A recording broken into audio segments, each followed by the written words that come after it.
You know, for those of you who've watched my show for any period of time, you know, I'm actually a sucker for heist movies. I really get a kick out of them. Even some of the ones that aren't so good, I get a kick out of them. And of course, one of the big names in heist movie films are the Ocean's films. Now, I never loved the Ocean films as much as the first one that George Clooney, Brad Pitt, and Matt Damon did.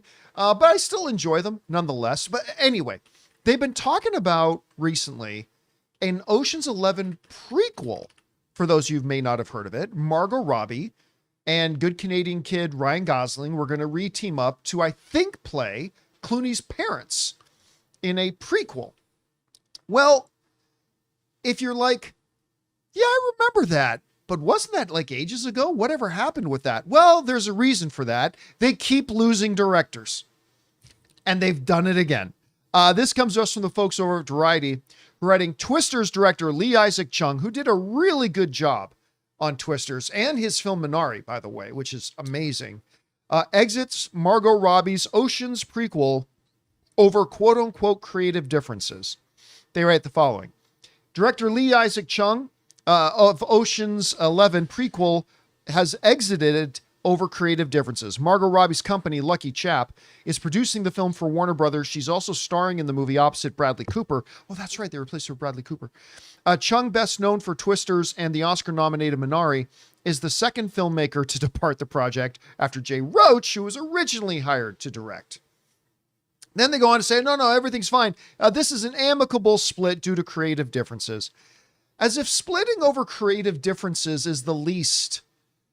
I mean, I would rather hear legitimate reasons being they split over scheduling conflicts. Oh, we couldn't shoot it when we originally planned, and now the director's not available. I'm getting Kathleen Kennedy flashbacks. Yeah, massive Kathleen Kennedy flashbacks.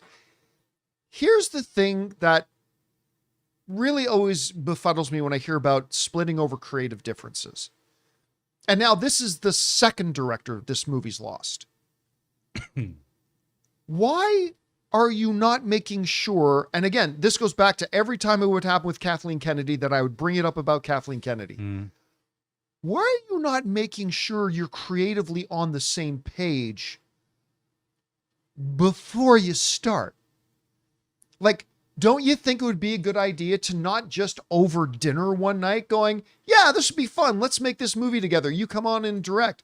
Like, when you're talking about doing a project that is literally going to cost in the tens, maybe $100 million or more, you would think that you would spend, Rob, I don't know about you, but when I'm thinking that it's time for me to get a new laptop, it takes me months to research video after video after video, article after article after article, review after review after review, like going over everything. It will literally take me months before I decide to pull the trigger, because that's a big investment. Yeah. Could be investing like up to $2,000 for a new laptop. That's a big investment. I take my time, I research it months, and then when I'm sure I've got the right one, a new one comes out. Well, that's inevitable. But I pull the trigger and I buy it, right? Why would you not put that kind of care into a project that's going to cost the company $100 million? I mean, after when you include marketing costs, $130 million, $150 million. Like, how do you not know when you're sitting down and say, okay, this is our vision for the film. Are you in line with that? Absolutely. I got this. I want to do this. Oh yeah. And you make sure you're on the same page. Now look, even if you do that one time out of 100, you're going to find out that the details got lost, in the woods. Okay, it'll happen once in a while, but it's just one of those things. Whenever I see a split over creative differences, I ask, why did you not do the work first to find out whether or not you're on the same page? When this isn't some $5,000 deal, it's not some $10,000 car. It's $100+ million movie that's going to take hundreds of people working on. So again, this is their second one. And you know what, Rob? I think they just pull the plug on this. I mean, I don't know, honestly. While I'm very interested in the project, I don't know that ever since they announced it that I've ever sensed from our audience or the movie-going public in general a real hunger for it. I mean, Margot Robbie's name is hot right now, obviously coming off of Barbie. Wuthering Heights ended up being a bit of a surprise hit for them. all that kind of stuff. Sure. But I also got to think at some point she's going to think there's other things she can be doing with her time. Maybe playing one of Aegon's sister wives with Samara Weaving. Maybe that can be one of them. I'd watch that. But anyway, you read this. What's your takeaway from it? They lost another director. Well, there's with these projects, there's always competing agendas. Like obviously it's Margot Robbie's front and center on this one. She's driving the car. So whatever she wants goes. But I'll give you a quick example.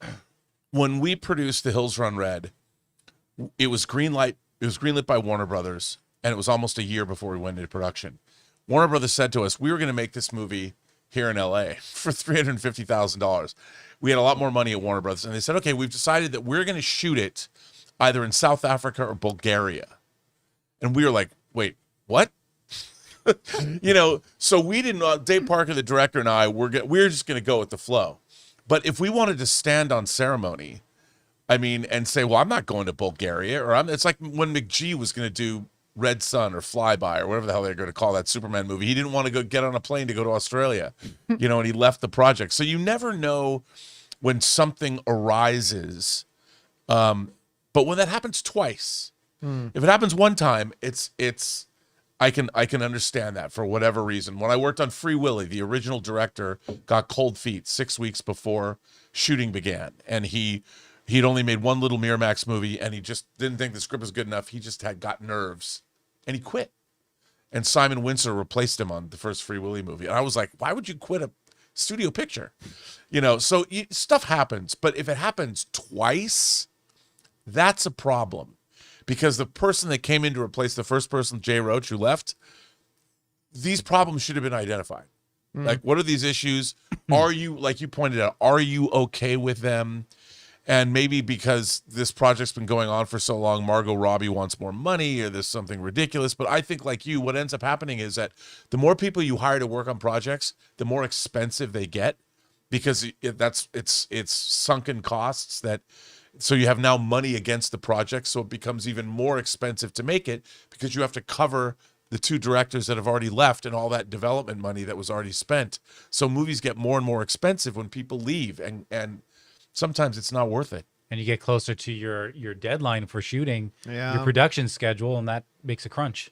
And the pressure, there's huge pressure, but you're right. This is now twice. I'm not saying they're not going to make the film.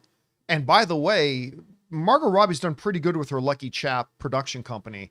I'm just wondering if at this point they should just kind of read the tea leaves and go, let's maybe move on to something else. I don't know. Unless Guys, the script is really good. unless the script is absolutely killer, well, then why did the director leave? Guys, we want to take a second to thank a sponsor of today's video, Mando. Guys, the time for spring cleaning has come, and to be honest, I'm actually kind of looking forward to it this year. I've been busy clearing out the clutter in the studio here and getting my camper van ready for the next movie meetup trip, but I'm also incredibly excited to keep using my deodorant. You guys know that a while ago I started using Mando whole body deodorant, and it has been an absolute game changer for me. Whether I'm sitting under these hot studio lights for a long live stream, or I'm out on the golf course recently. Yeah, I actually just took up golf. I need something that actually works. Mando was created by a doctor and comes from the founders of Lumi. One of the things that I love about Mando is that it's safe to use anywhere. We're talking pits, feet, and even the boys downstairs. It's clinically proven to block odor for up to 72 hours, which is honestly way better than a shower with soap alone. It doesn't just mask the smell, it stops it before it starts. Right now, you can get 20% off site-wide. Head over to shopmando.com and use my exclusive code Campea. That's shopmando.com, code Campea for 20% off. Support the show and tell them I sent you.